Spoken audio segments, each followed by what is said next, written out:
समाज पिछले 5 साल से अपने आप को असहज महसूस किया। जिस आराध्य को मानता था अगर कोई मृत्यु हो जाती हिंदू समाज में, सरसैया लेके अगर शमशान घाट में जाते हैं तो आप राम नाम बोलते जाए। क्या हिंदुओं को मिला मुसलमानों को नहीं मिल रहा है? क्या उन बच्चियों को जो स्कूलों में वजीफा मिल रहा है केवल हिंदुओं को मिल रहा, मुसलमानों को नहीं मिल रहा है? जो गैस सिलेंडर बांटा गया क्या हिंदुओं को, मुसलमानों को नहीं मिल रहा? जो राशन कार्ड 80 करोड़ लोगों को मिल रहा है क्या हिंदुओं को मिल रहा, मुसलमानों को नहीं मिल रहा? नमस्कार, स्वागत है हमारे विवेक न्यूज में। और इस समय मेरे साथ बात करने के लिए हमारे साथ मौजूद है सोहेल देव, भारतीय समाज पार्टी के राष्ट्रीय सचिव प्रवक्ता दयाराम भार्गव जी, जिनसे जानते हैं कि बिहार की राजनीति में उथल पुथल मचा हुआ है, वो किस नज़रिए से देख रहे हैं, क्या कहेंगे बिहार की राजनीति को लेकर?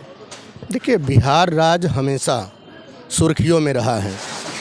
बिहार राज्य का जब बंटवारा दूसरा राज्य झारखंड नहीं बना था तब भी आप अगर खानों की बात करें तो बिहार में ही तो सारे खान हैं। कौन सा खान नहीं है?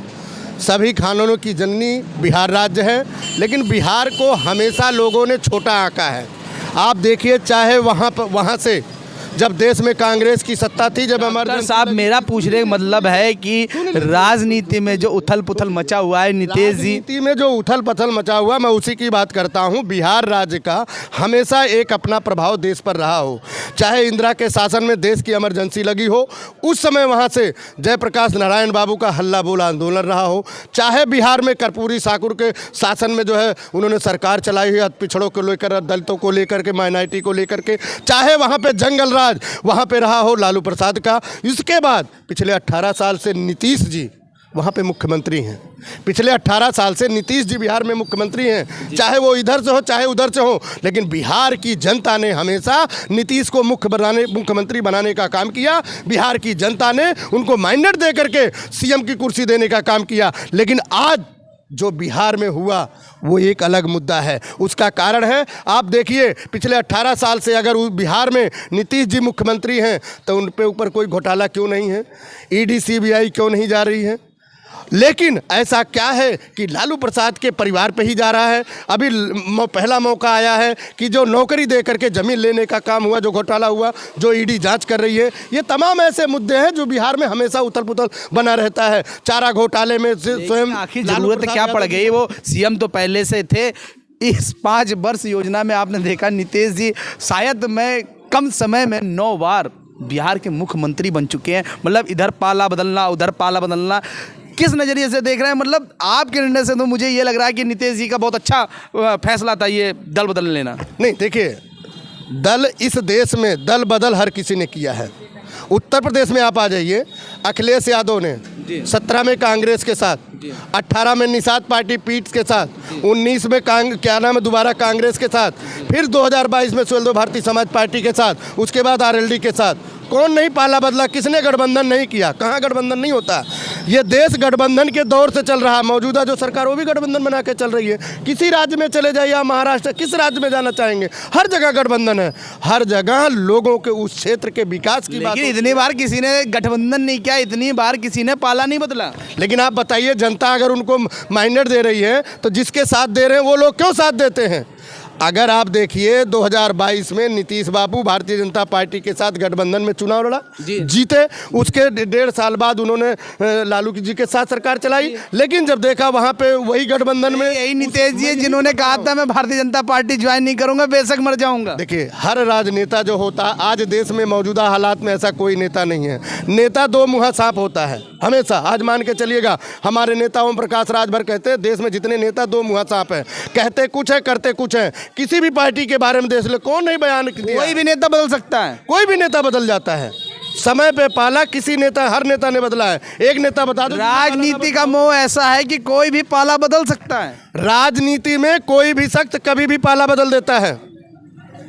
राजनीति संभावनाओं का खेल है। ये डंके के चोप पे बोल रहा हूँ। बताइए, एक पार्टी जिसने पाला ना बदला हो, उसका नेता ना बदला हो, कोई भी बदल सकता है। मुद्दा आता उस प्रदेश की विकास की, मुद्दा आता उस प्रदेश की कानून व्यवस्था की, मुद्दा आता उस प्रदेश में स्वास्थ्य व्यवस्था की, मुद्दा आता उस प्रदेश में शिक्षा की। क्या बिहार में 2025 में विधानसभा में नीतीश बहुमत से सरकार बना पाएंगे या भारतीय जनता पार्टी उनके कंधे पर हाथ रखकर आगे बढ़ जाएगी? नहीं, देखिए, 2025 का जो मैंडेट होगा वो बिहार की जनता का है। बिहार की जनता ही सर्वोपरि है। बिहार ही सरकार बनाती है, जनता ही बनाई है बिहार में सरकार। कोई और नहीं बनाया है। जनता जिसको सम्मान देगी, जनता जिसके ऊपर हाथ रखेगी, वही सरकार में आएगा।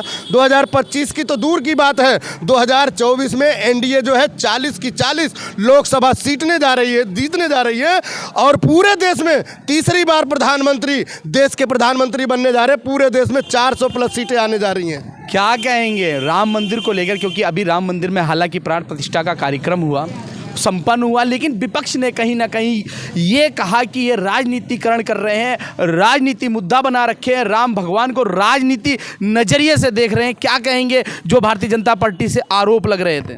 देखिए, राम सबके हैं जी, राम हमारे भी हैं, राम आपके भी हैं जी, राम में पूरा देश है। जिस राम की बात विपक्ष के लोग कर रहे हैं, जिस हिंदुत्व और सनातन धर्म पे कुठाराघात करने का काम विपक्ष कर रहा है, जिस समाजवादी पार्टी में जो राष्ट्रीय महासचिव स्वामी प्रसाद मौर्य जी आज जिस तरह के सनातन के लोग हिंदू धर्म को लेकर के जिस तरह कुठाराघात करने का काम कर रहे हैं, जब वो बसपा सरकार में थे तब उनकी अंदर आत्मा नहीं जागी। वो बसपा छोड़ करके जब भारतीय जनता पार्टी में 5 साल रहे मंत्री, श्रम मंत्रालय रहा, मलाई खाए, तब उनका आत्मा नहीं जागा। ऐसा क्या है समाजवादी पार्टी में जाते ही सनातन धर्म, हिंदू धर्म को खतरे में डालने का काम स्वामी प्रसाद मौर्य जी कर रहे हैं। ये ध्यान रहे, यही स्वामी प्रसाद मौर्य है अवसर बदल करके बोलने का काम कर रहे हैं। ये बुलवाया जा रहा है, ये बुलवाने का काम स्वयं समाजवादी पार्टी के मुखिया आदरणीय अखिलेश यादव जी कर रहे हैं, जबकि समाजवादी पार्टी के लोग उनके इस बातों से बिल्कुल खंडन करते हैं। कई लोगों ने, समाजवादी पार्टी के बड़े नेताओं ने समाजवादी को छोड़ करके बाहर आने का काम किया, लेकिन ये मुद्दा तय है, ये कहीं ना कहीं समाजवादी पार्टी अखिलेश यादव बुलवाने का काम कर रहे हैं। आप मान के चलिए, पिछले 500 वर्षों से जो 1528 में मीर बाकी के द्वारा जो राम मंदिर मुद्दा था, जिस ढांचे के ऊपर गुंबद बना करके वहाँ पे जो है क्या नाम है नमाज पढ़ने का काम किया गया, हिंदू समाज पिछले 5 साल से अपने आप को असहज महसूस किया। जिस आराध्य को मानता था, अगर कोई मृत्यु हो जाती हिंदू समाज में, सरसैया लेके अगर शमशान घाट में जाते हैं तो आप राम नाम बोलते जाते हैं। वो कह रही है काटने की राजनीति हो रही है, लोगों में आपसी मतभेद पैदा करके फूट डालकर राजनीति करने का कार्य भारतीय जनता पार्टी कर रही है। ये कौन कर रहा है? ये समाजवादी पार्टी के लोग कर रहे हैं। ये वही लोग कर रहे हैं जो हिंदू मुसलमान बांटने का काम कर रहे हैं। आप ये बताइए, आज उत्तर प्रदेश और देश में जो सरकार चल रही है, सबका साथ सबका विकास सबके विश्वास नारे के साथ चल रही है। आप बताइए, जो उज्ज्वला योजना बांटा गया है, क्या हिंदुओं को मिला, मुसलमानों को नहीं मिल रहा है?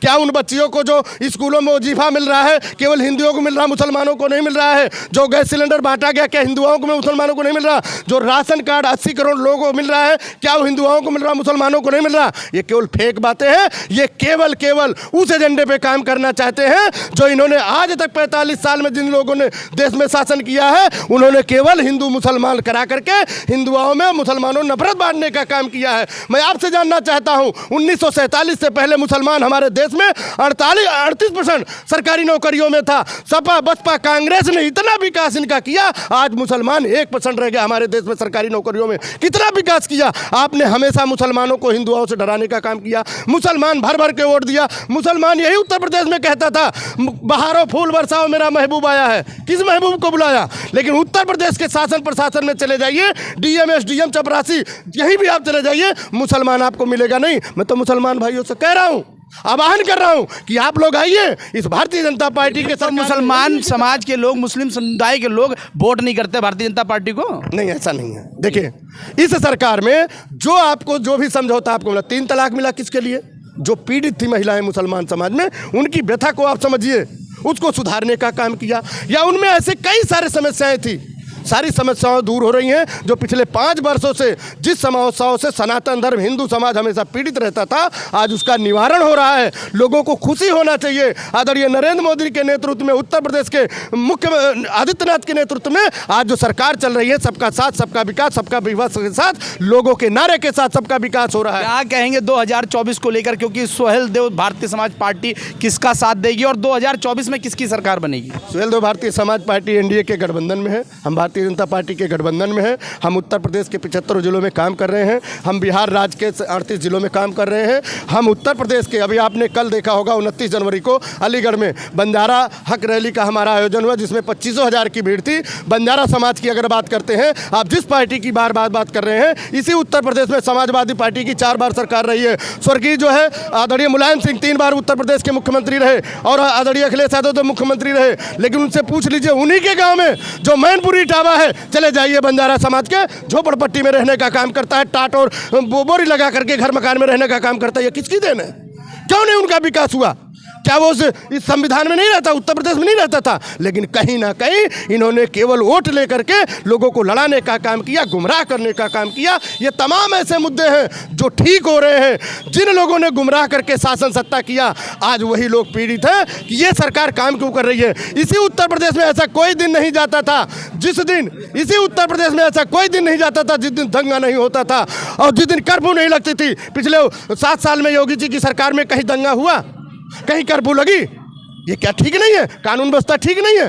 तो जो लोग शासन को नहीं मानते थे, संविधान को नहीं मानते थे, केवल लड़ा करके सत्ता हथियाने का काम करते थे, एक विशेष वर्ग को केवल अपने लोगों को बैठाने का काम करते थे, आज वही लोग जो है सत्ता में इस सरकार को नकारने का काम कर रहे हैं। जी हाँ, ये हैं दयाराम भार्गव जी, जिन्होंने बहुत ज़्यादा आक्रोश प्रकट किया पार्टी को लेकर और बताया बिहार के भी हाल और 2024 का लोकसभा के चुनाव। मैं विपिन सिंह भदौरिया, कैमरामैन हर्ष यादव के साथ, जय हिंद, जय